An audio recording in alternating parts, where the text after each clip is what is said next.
Hello, നമ്മുടെ മക്കളെ ആദ്യമായിട്ട് സ്കൂളിൽ വിടുകയാണെന്നുണ്ടെങ്കിൽ അവർ ആദ്യം തന്നെ പെൻസിൽ പിടിപ്പിച്ച് എഴുതുമായിരിക്കും ചെയ്യുന്നുണ്ടാവുക അല്ലേ? എന്നാൽ അങ്ങനെയല്ല കേട്ടോ. നമ്മൾ ആദ്യം തന്നെ കുട്ടികളെ കൊണ്ട് പെൻസിൽ കൊടുത്ത് എഴുതിപ്പിക്കാനായിട്ട് അവരെ ട്രൈ ചെയ്യിപ്പിക്കുകയല്ല വേണ്ടത്. അതിന് മുന്നേ അവർക്ക് പെൻസിൽ ഹോൾഡ് ചെയ്യാനും പെൻസിൽ പിടിച്ച് അത് എഴുതാനൊക്കെ ആയിട്ടുള്ളൊരു അവസ്ഥയിലേക്ക് അവരുടെ കൈകളിന് ഒന്ന് ഓക്കെ ആക്കി കൊടുക്കുകയാണ് നമ്മൾ ചെയ്യേണ്ടത്. അപ്പോൾ നമ്മൾ മോണ്ടിസോറി മെത്തേഡിൽ അങ്ങനെ ഒരുപാട് കാര്യങ്ങൾ അവർക്ക് അങ്ങനത്തെ കാര്യങ്ങൾ ഹെൽപ്പ് ചെയ്യാൻ വേണ്ടിയിട്ട് ചെയ്യും.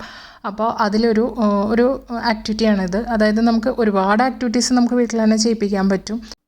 ഇതതിൽ ഒരു ആക്ടിവിറ്റി മാത്രമാണ് കേട്ടോ. ഇപ്പം നമ്മൾ പാത്രമൊക്കെ വയ്ക്കാൻ വേണ്ടി ഇങ്ങനെ ഒരു സ്റ്റാൻഡ് കിട്ടില്ലേ, അങ്ങനത്തെ സ്റ്റാൻഡിൽ നമുക്ക് ഇങ്ങനത്തെ റബ്ബർ ബാൻഡ്സ് ഇടാനായിട്ട് കൊടുക്കാം. അതൊരു ആക്ടിവിറ്റി ആയിട്ട് തന്നെ നമുക്ക് കൊടുക്കാം.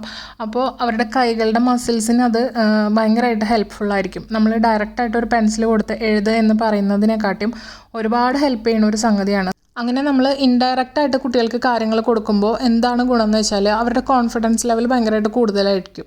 അതായത് അവരൊരു പർട്ടിക്കുലർ കാര്യം ചെയ്യാൻ വേണ്ടിയിട്ടാണ് ഇത് ചെയ്യുന്നത് എന്നുള്ളൊരു ധാരണ അവരുടെ ഉള്ളിൽ ഉണ്ടാവില്ല.